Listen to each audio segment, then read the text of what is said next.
Tu attends la deuxième partie? La voilà, avant abonne-toi! Cette nuit-là, alors que la lune était fine et que les gardes étaient fatigués, la reine fit appeler 2 soldats de confiance, Ogbu et Nana, des hommes dont la loyauté pouvait être achetée avec de l'or et de la peur. « Vous allez faire quelque chose pour moi, » dit-elle, sa voix basse et froide. « Demain, avant l'aube, vous prendrez une des perles de corail royales de mon coffre et la placerez parmi les affaires de la servante. Puis, à l'heure des tambours du matin, vous découvrirez le vol. » Les gardes échangèrent des regards inquiets. « Mais ma reine, » murmura Ogbu, « la punition pour le vol d'un trésor royal est la mort. »« Exactement, » dit-elle, les yeux brillants. « C'est ainsi que les dieux nous débarrasseront de cette malédiction. » Ils s'inclinèrent à contre-cœur, sachant que la désobéissance pouvait leur coûter la tête. Au lever du soleil, la cour du palais bourdonnait de bruit. Le gong retentit 3 fois, signe d'une grande offense. « Voleuse !» cria un garde, traînant Adama par le bras. « La misérable servante a volé la maison royale. » Les yeux d'Adama s'écarquillèrent d'incrédulité. « Voler ? Jamais de la vie !» Mais avant qu'elle ne puisse finir, le deuxième garde souleva une petite calebasse et en versa le contenu sur le sol. En tomba une seule perle de corail royal, scintillant au soleil comme une goutte de sang. La foule haleta. « Regardez !» cria le garde, « la preuve. » La reine s'avança lentement, son pagne bruissant comme la peau d'un serpent. « C'est donc vrai, » dit-elle, feignant la tristesse. « Même après toute la gentillesse qui vous a été témoignée, c'est ainsi que vous récompensez vos maîtres. » Les larmes remplirent les yeux d'Adama. « Je jure par la mère terre. Je ne l'ai pas prise. » La reine se détourna. Le vol de la perle royale est une abomination. Qu'elle soit ligotée et gardée pour le jugement sur la place du village. En milieu de matinée, le village était animé de murmures. Des joueurs de tambours se rassemblèrent près de la place du marché, et les anciens s'assirent sous l'ancien arbre Udara où la justice était rendue. Le roi lui-même arriva, le visage assombri par le chagrin et la confusion. La reine se tenait à côté de lui, voilée d'une fausse douleur. Adama était agenouillé devant eux, les poignets liés, le visage pâle mais calme. « Mon roi, » commença solennellement la reine, « nos propres serviteurs en ont été témoins. La perle royale a été trouvée dans sa natte. Un tel péché restera-t-il impuni ? » Le roi hésita. Il regarda la jeune fille qui avait déjà été épargnée par la rivière et sentit une douleur profonde dans sa poitrine. « Les dieux connaissent mon cœur, » dit-il. « Mais si la loi est claire, elle doit être obéie. » Le prêtre s'avança. « Selon les lois de nos pères, le vol d'un trésor royal exige la mort par exécution publique. » Un cri monta de la foule. Certains pleuraient, d'autres regardaient en silence. Le roi baissa la tête. « Alors, qu'il en soit ainsi à midi. » Lorsque le prince Oena apprit la nouvelle, il fit irruption dans la cour comme le tonnerre. « Qui ose rendre un tel jugement ?» rugit-il. « Qui l'accuse ?» Les gardes s'agenouillèrent, tremblants. « Nous avons trouvé la perle dans sa natte, mon prince. » Les yeux d'Oena flamboyèrent. « Mensonge. Elle préférerait mourir que de voler. » Il se tourna vers son père. « Père, cela ne peut pas être juste. Les dieux ne l'auraient pas épargnée une fois pour la condamner maintenant. » Mais le visage du roi était las. « Mon fils, j'ai les mains liées. La loi est plus ancienne que mon trône. » La voix d'Oena se brisa. « Alors aujourd'hui, la loi goûtera le sang d'un prince. » À midi, le soleil brûlait sans pitié au-dessus de la place du village. La foule se rassembla tandis qu'Adama était mené au poteau de bois. Ses bras étaient attachés, son pagne blanc taché de larmes. Les joueurs de tambour battaient doucement leurs tambours en peau, leur rythme lourd de tristesse. Des femmes gémissaient, des hommes regardaient en silence. Puis, alors que le bourreau levait sa machette, une voix retentit de la foule. « Arrêtez !» Toutes les têtes se tournèrent.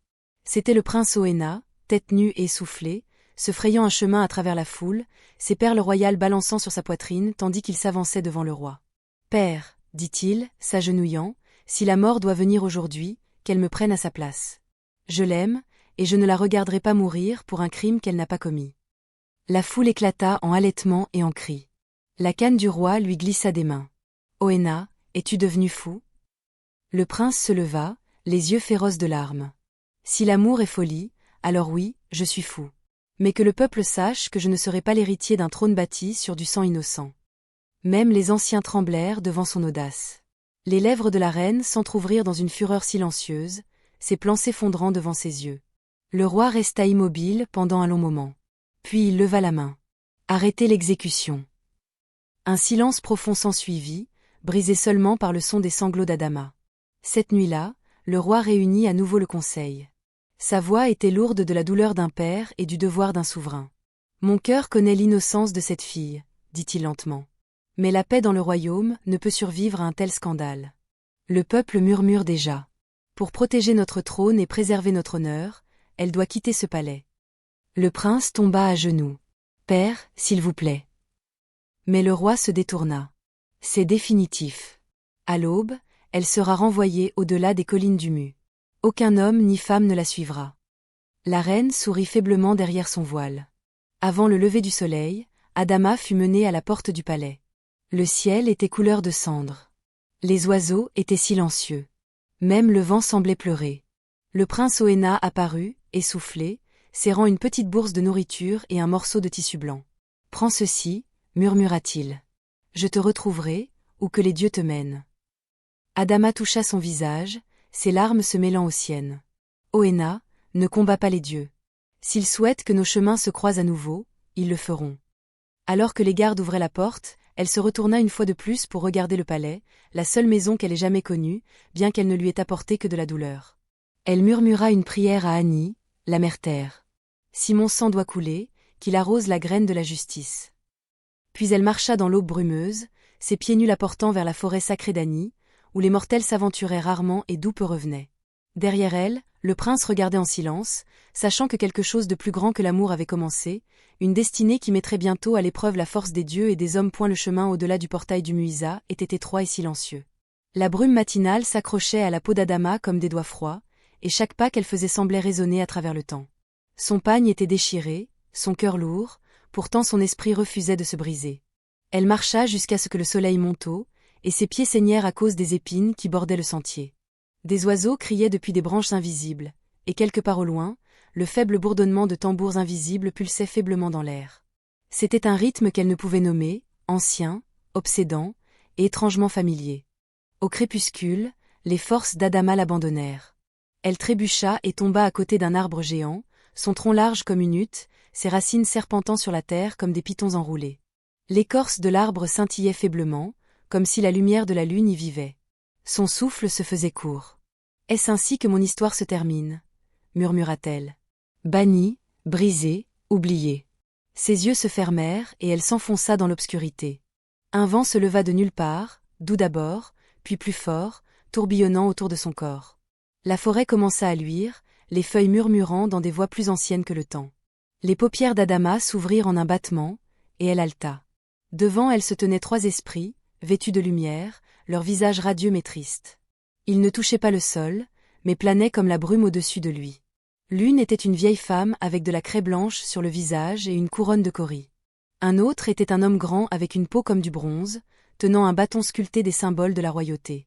La troisième était une jeune femme, belle, royale et familière, comme si Adama regardait dans un miroir qui reflétait une autre vie.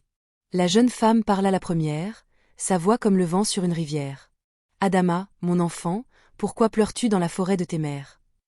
Adama essaya de se lever, mais son corps semblait léger. « Qui êtes-vous » murmura-t-elle. La femme sourit tristement. « Je suis la reine Nana du Mu. Le commencement de ton esprit et la mémoire de ton sang. Tu es mon retour. Le souffle que j'ai laissé derrière moi lorsque j'ai été enchaînée par ceux qui craignaient ma lumière. » Les yeux d'Adama s'écarquillèrent. « Ma réincarnation. » L'esprit le plus âgé hocha la tête. « Oui, enfant. Il y a longtemps, avant que les rois ne s'assoient sur des tabourets d'or, avant que le trône ne soit volé par des hommes orgueilleux, il y avait une reine qui gouvernait Umu dans la paix et la sagesse. Son nom était Nena, ton nom en esprit. Elle fut trahie, asservie, et sa couronne enterrée sous la poussière de l'envie. Mais Annie, la mère-terre, jura que le moment venu, son esprit se lèverait à nouveau à travers la fille du sol. Des larmes coulèrent des yeux d'Adama. Alors ma souffrance est l'écho de la sienne. Le grand esprit dit, la douleur de la couronne qui renaît. La forêt brillait plus fort. Des lucioles tourbillonnaient autour d'eux comme des étoiles flottantes. La vieille femme s'avança, trempant ses doigts dans un petit bol d'argile qui apparut dans ses mains. À l'intérieur se trouvait une eau claire et brillante qui pulsait de lumière. « Ceci est l'eau du souvenir, » dit-elle. « Tirée des larmes de tes ancêtres, recueillie dans la calebasse du temps. Bois et souviens-toi de qui tu es. Adama porta le bol à ses lèvres. L'eau avait le goût de la pluie et du sel, de la tristesse et du lever du soleil. Soudain, son esprit fut inondé de visions, de souvenirs qui n'étaient pas les siens, mais portés dans le noyau de son esprit. Elle se vit debout sur une haute montagne, portant une couronne d'ivoire et d'or. Elle vit des armées s'agenouiller devant elle. Elle vit la trahison, ses propres gardes enchaînant ses poignets, tandis que son peuple pleurait. Elle vit une lune rouge se lever au-dessus du royaume, alors qu'elle était jetée dans une fosse et laissée pour mourir. Puis les visions s'estompèrent et les voix des esprits s'élevèrent à l'unisson. Le temps du silence touche à sa fin. La rivière qui t'a épargné une fois va maintenant se lever à nouveau en puissance. Quand la lune deviendra rouge, reviens à Umuisa, car ta destinée t'appellera à la maison. La voix d'Adama trembla. Revenir? Mais j'ai été bannie. La vieille femme sourit. Personne ne peut bannir ce que les dieux ont choisi. Quand la lune rouge brillera, le royaume tremblera. Le trône pleurera son véritable héritier. Tu dois revenir, non comme une servante, mais comme une reine. Le grand esprit leva son bâton et la lumière en jaillit, s'enroulant autour des mains d'Adama. Cette marque, dit-il, est le sceau de la destinée. Elle te guidera et te protégera. Ceux qui la verront sauront que ton chemin est sacré. Une chaleur se répandit dans sa paume. Elle baissa les yeux et vit apparaître un symbole lumineux, une spirale de lumière en forme de couronne avec 3 petits points en dessous. Elle pulsait à chaque battement de son cœur. Les esprits commencèrent à s'estomper, leur forme se dissolvant en une brume dorée. La voix de la jeune reine fut la dernière à s'attarder, douce et maternelle. Souviens-toi, ma fille, les véritables couronnes ne sont pas placées par des mains, mais par des épreuves. Souffre bien, car ta douleur est ton onction. Terre humide et les feuilles d'Utsi en fleurs. Elle cligna des yeux et regarda autour d'elle. Les esprits étaient partis, mais l'arbre géant scintillait maintenant faiblement, son écorce luisante de légers sigils de lumière. Sa main la faisait souffrir. Quand elle baissa les yeux, la marque brillait encore faiblement sur sa paume, chaude et vivante. Elle la toucha doucement, murmurant, alors ce n'était pas un rêve. Pour la première fois, Adama n'était pas seulement une esclave ou une servante ou une victime de la cruauté royale. Elle était un vaisseau choisi, un pont entre ce qui était et ce qui allait advenir. Elle regarda à travers les arbres en direction du Muisa, où les toits du palais scintillaient faiblement sous le soleil du matin, son cœur serré de désir et de feu. La lune rouge, murmura-t-elle, je reviendrai quand elle se lèvera. Et comme si la forêt avait entendu son vœu, un vent doux balaya les arbres, portant l'odeur de la pluie, le murmure des ancêtres et le faible écho de tambours lointains. L'harmattan vint tôt cette année-là, mais il n'apporta pas le réconfort frais auquel s'attendaient les habitants du Muisa. Au lieu de cela, il charria de la poussière, la faim et la puanteur de la décomposition. Les granges à Ignam étaient vides bien avant la nouvelle récolte.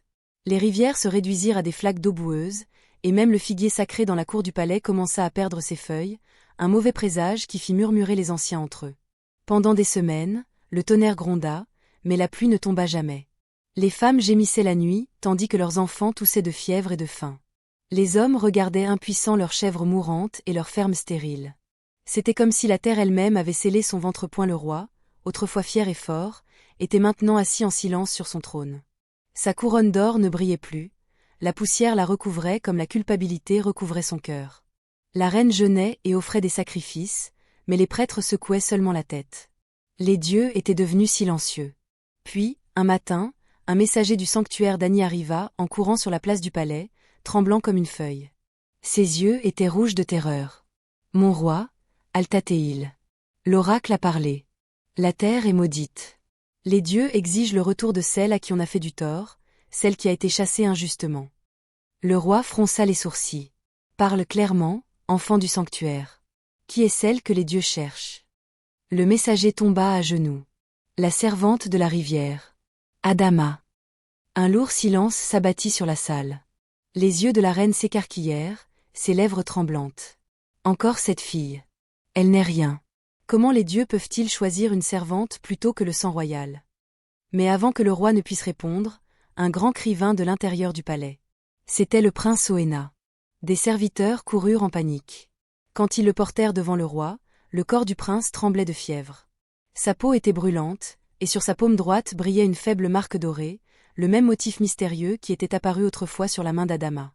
La reine cria et tomba au sol. « Les dieux se moquent de nous, pleura-t-elle. Ils ont lié la vie de mon fils à cette maudite et misérable servante. » Le roi couvrit son visage de ses deux mains.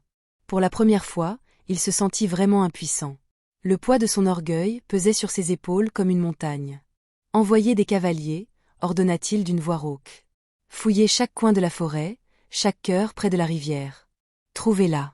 Trouvez Adama. » Alors que les gardes royaux montaient à cheval et sortaient en trombe par la porte du palais, un vent froid balaya Umuza. Les villageois se rassemblèrent, murmurant que la fin du royaume était arrivée. Des poulets moururent subitement dans leur poulailler, et des chauves-souris volèrent en plein jour.